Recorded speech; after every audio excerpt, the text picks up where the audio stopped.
ne ressent jamais de pitié pour un homme. Jamais. Faire des heures sup. T'étais pas censé aller faire des heures sup. Ouais, j'ai commencé à 5h du matin là. Et là, il est 14h, t'avais censé faire... 5h midi, 5h midi. 5h midi. D'accord. Donc, toi, tu crois que c'est ton bouquet avec des billets rouges là qui vont nous nourrir? J'étais sérieuse, toi. Comment ça, je suis sérieuse? Non. Pourquoi tu crois que je suis riche ou quoi? Tu me dis billet rouge, je dis alhamdoulilah. Là, on va partir en vacances, on va les passer comment si je travaille pas?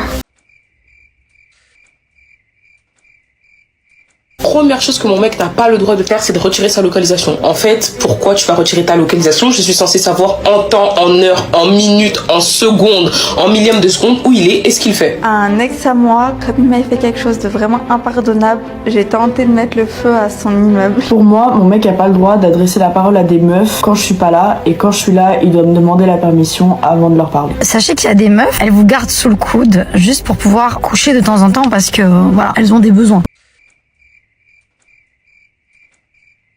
Je raconte tout ce que je fais à ma partenaire. Est-ce que c'est normal? Selon moi, oui. Un homme qui est trop en demande n'est pas attirant aux yeux d'une femme.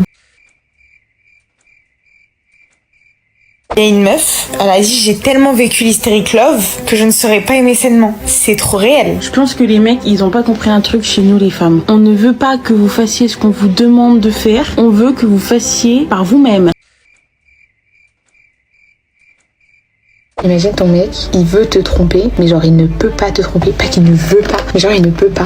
En fait, il y a tellement que toi qui as la vision sur lui, que du coup quand il essaie de te tromper, genre ça marche pas. En mode les go elles lui répondent pas, ou mais la honte. Parce qu'en fait les femmes, si vous n'avez pas d'option, on le sent. Va plus loin là-dedans, c'est très intéressant. En fait, si vous n'avez pas d'option, on le ressent, et ce qu'on n'aime pas, alors c'est de l'ordre de l'inconscient, vous allez voir que nous, vous allez nous mettre sur un piédestal si vous n'avez pas un mindset d'abondance. C'est parce que les femmes aiment être mises sur un piédestal. On nous aurait menti toutes ces années. Alors, être mis sur un piédestal, ça se mérite. Vraiment, conseil pour toutes mes nanas avec un fort caractère. Vraiment, les nanas qui savent pas fermer leur bouche. C'était moi avant. Mais je vous jure, en vrai, de vrai, si vous voulez des gentils, faut vous comporter comme des nanas gentilles. Et moi, je pourrais pas mettre quelqu'un qui a un gros caractère. Je suis une femme avec du caractère.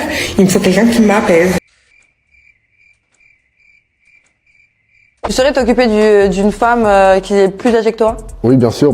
J'ai souvent sorti avec des femmes plus âgées. Donc la mentalité et tout, elle est bien quoi. Oui, voilà, je préfère en fait. T'as les moyens pour subvenir aux besoins d'une femme aussi? Bien sûr. Oui, mais bien sûr quoi? C'est-à-dire, pour toi, genre c'est... Explique-toi mieux. Genre tu pourrais dépenser combien pour une femme, genre, par mois?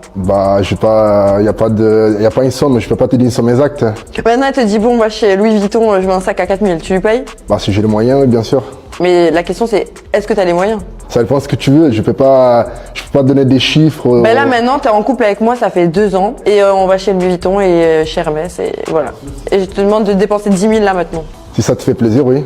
Ok, d'accord. Un truc chez nous les femmes. On ne veut pas que vous fassiez ce qu'on vous demande de faire, on veut que vous fassiez par vous-même.